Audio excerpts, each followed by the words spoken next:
Hello, hello. Chase Malden out of Virginia. For Mr. Chandler, if you saw that Anderson Silva fight this weekend, what are your thoughts on it? And do you think he should retire? Because I think most of us do. And what do you think about just, guys kind of out of their prime trying to fight anyway? Good question. Good question. A lot of good questions came in for you, man. Anderson Silva is, one of the greatest of all time. But when you watch his last couple fights, it's hard to remember the Anderson Silva, the greatest of all time. I think that's why what GSP did so well is he was like, I'm done. I did my thing, crushed it. I made my money. I left a good taste in people's mouths of who I am as a man, as a competitor, what I accomplished, and then I'm going to be out. The Barry Sanders, if you will, It's always good to retire before people think you should, because the fans always want more out of you. Selfishly, the fans, all of his fans in Brazil, they want more out of Anderson Silva. Keep going, keep going, keep going. But before you know it, you lose, in devastating fashion again, or you lose that bad again, and then people can kind of forget. So I would like to see him hang it up, even though, it sounds like he's going to. But I would have said this 2-3 fights ago as well. Man, wow. He's a icon in Brazil. He's a worldwide, superstar when it comes to mixed martial arts. I never want to talk about someone's money or what is enough money or what is enough legacy or whatever, but I feel like he should have enough legacy, should have enough money, should have enough happiness, should have enough of what he's built to be able to sail off into the sunset. So then what do you think it is that brings someone back at that moment? Like, what is it, like if you had to get inside of his mindset, knowing what it's like to be a fighter? Yeah. Well, and I think that's the difference. And I don't want to bring other people up, but I think there's definitely been guys that you're like, okay, that guy's only fighting because he blew a bunch of money. He needs some money.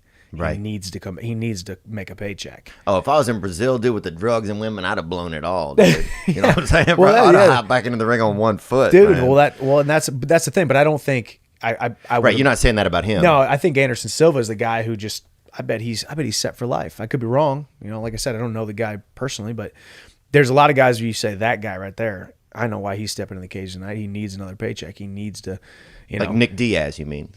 Well, yeah. I just made that up also. I don't know. I wonder. I don't know how those Diaz brothers are doing. I bet they're doing all right, but I mean, I know Nate Diaz did all right when that Conor fight, made a couple million, but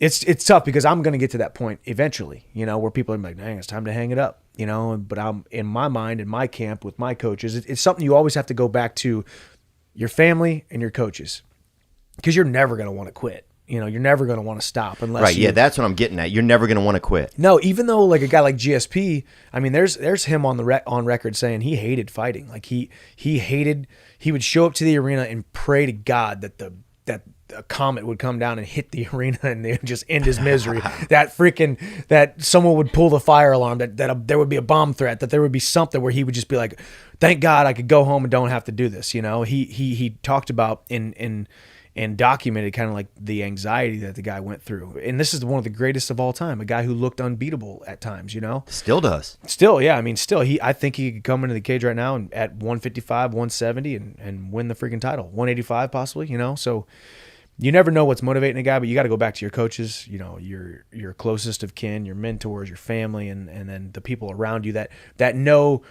no matter how much more that you accomplish, how much more money you make, they don't benefit from it. They just want to see you happy. Those are the people. Those are the people you got to listen to. Good evening, good afternoon, and other times. Thanks for watching that video you just saw. I mean, it was okay.